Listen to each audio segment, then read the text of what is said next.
اللہ کے نبی سیدنا موسیٰ علیہ السلام کی امت میں ایک نوجوان بہت ہی زیادہ غریب تھا۔ ایک مرتبہ سیدنا موسیٰ علیہ السلام جب کوہ طور پر تشریف لے جا رہے تھے تو اس نوجوان نے اللہ کے نبی موسیٰ علیہ السلام سے ملاقات کی اور عرض کیا، اے اللہ کے نبی، آپ جب کوہ طور پر جائیں اور اللہ سے راز و نیاز کی باتیں کریں، اس وقت میرا ایک سوال بھی اللہ کی بارگاہ میں پیش کر دیں۔ موسیٰ علیہ السلام نے فرمایا کہ بتا تیرا سوال کیا ہے۔ وہ کہنے لگا کہ اللہ کے نبی، میں غربت اور مفلسی میں اپنی زندگی کے شب و روز گزار رہا ہوں۔ میں ایک وقت کھا لیتا ہوں تو پھر کھانا کب ملے گا میں نہیں جانتا۔ اگر صبح میں کھا لیا تو شام کو کھانا میسر آئے گا کہ نہیں مجھے نہیں معلوم۔ آپ اللہ کی بارگاہ میں میری طرف سے یہ سوال کریں کہ کیا میری زندگی ہمیشہ ایسی ہی رہے گی یا کبھی خوشحالی کے دن بھی آئیں گے؟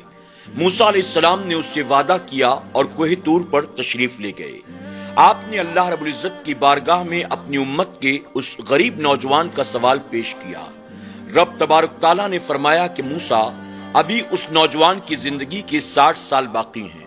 ان 60 سالوں میں 30 سال غربت کے ہیں اور 30 سال خوشحالی کے۔ یہ اس نوجوان پر ہے، چاہے تو وہ غربت کے 30 سال پہلے لے لے، چاہے تو خوشحالی کے 30 سال پہلے لے لے۔ موسیٰ علیہ السلام نے اس نوجوان کو آ کر سارا معاملہ بیان فرما دیا۔ اس نوجوان نے موسیٰ علیہ السلام کی بارگاہ میں عرض کیا، آپ اللہ کی بارگاہ میں میرے حق میں دعا کریں کہ اللہ مجھے خوشحالی کے 30 سال پہلے عطا کر دے۔ میں جب سے پیدا ہوا تب سے لے کر اب تک میں نے غریبی اور مفلسی کو دیکھا ہے۔ خوشحالی کے 30 سال پہلے مجھے مل جائیں اور اس کے بعد بڑھاپا میں جیسے تیسے غربت میں گزار دوں گا۔ موسیٰ علیہ السلام نے اللہ کی بارگاہ میں دعا کی۔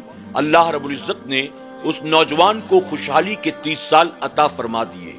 وہ اپنے معمول کے مطابق جنگل میں جاتا، لکڑیاں کاٹتا، اسے بازار میں بیچتا اور اس کے بعد جو بھی پیسہ ملتا اس سے اپنے کھانے پینے کا انتظام کرتا۔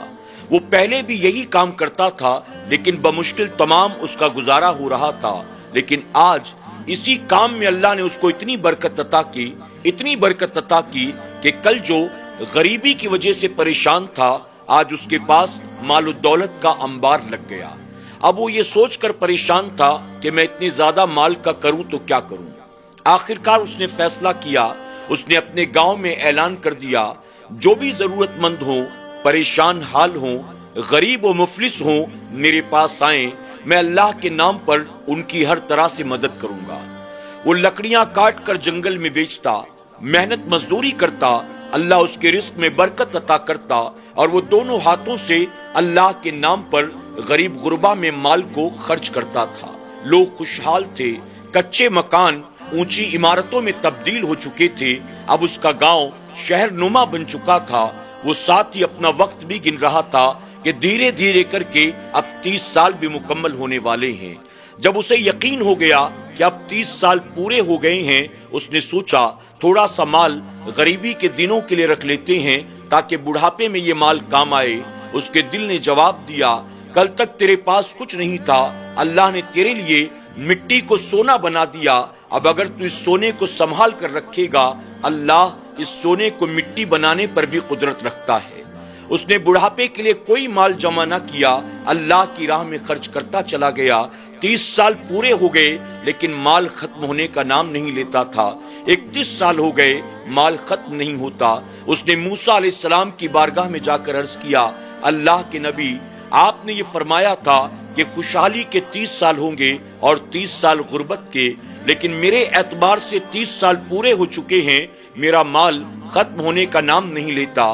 موسیٰ علیہ السلام کو بڑا تعجب ہوا۔ موسیٰ علیہ السلام اللہ کی بارگاہ میں عرض کرتے ہیں، اے اللہ، تو نے ہی فرمایا تھا کہ اس بندے کو تو نے 30 سال برکت کے دیے ہیں اور 30 سال غربت کے۔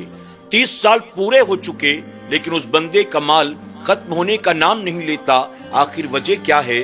رب تبارک تعالیٰ فرماتا ہے، اے موسیٰ، جب میں اپنے کسی بندے کو کوئی نعمت عطا کرتا ہوں اور وہ میری دی ہوئی نعمت کا استعمال اپنی مرضی کے مطابق نہیں بلکہ میری مرضی کے مطابق کرتا ہے تو پھر میں اس بندے سے اپنی نعمت کو واپس نہیں لیتا ہوں۔ یقیناً میں نے اپنے اس بندے کو 30 سال برکت کے عطا کیے تھے لیکن میرے بندے نے میری دی ہوئی دولت کو میری مرضی کے مطابق استعمال کیا، غریبوں کی مدد کی، بیواؤں، یتیموں، ضرورت مندوں کی مدد کی، تو اے موسیٰ جو میرے دیے ہوئے مال کو میری مرضی کے مطابق خرچ کرتا ہو اس سے اپنے مال کو واپس لوں، مجھے حیا آتی ہے۔ اس لیے اے موسیٰ وہ جو 30 سال اس کے مقدر میں غربت والے تھے میں نے اس کو بھی برکت والے بنا دیے ہیں، جا کر میرے بندے کو خوشخبری سنا دے۔ سبحان اللہ۔